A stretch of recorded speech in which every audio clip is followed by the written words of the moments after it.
नमस्कार, मी तुमचा ब्लॉगर आप्पा. तर बरेच दिवस आपण आजारी असल्यामुळं आपलं ब्लॉग काही येत नव्हतं. तर आता आपण पूर्ण बरं झालेलं आहे. आता आजपासून ब्लॉग पूर्ण येणार आहे. तर मग आज सकाळ सकाळ जनावरांच्या धारा काढून घेतल्या. धारा काढून घेतल्यावर परत गुरांची कुटी टाकायची होती, तर गुरांची कुटी टाकून घेतली.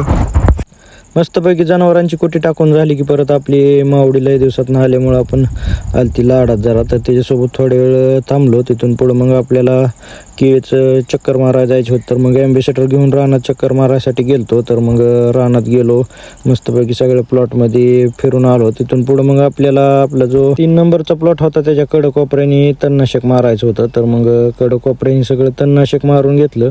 तणनाशक मारून घेतलं की परत आपल्याला त्याच्यावरच पाणी लावायचं होतं. तर मग तणनाशक मारून झाल्यावर मोटर चालू करून त्याच्यावर पाणी लावून घेतलं. पाणी लावून घेतल्यावर परत आपल्याला आपल्या घरापासल्या विहिरीवरच्या कडकोपऱ्याने तणनाशक मारायचं होतं. तर मग ती मारून सगळं घेतलं कडकोपऱ्याने. तिथून पुढं मग 10 वाजता गुरांना पाणी पाजायचं होतं. तर गुरांना पाणी पाजून घेतलं. पाणी पाजून झाल्यावर परत आपल्याला एका जागेवरचा कॉक फुटला होता, तर ती आणायसाठी इजाबापाच्या दुकानात गेलतो. तर मग तिथला कॉक जाऊन घेऊन आलो.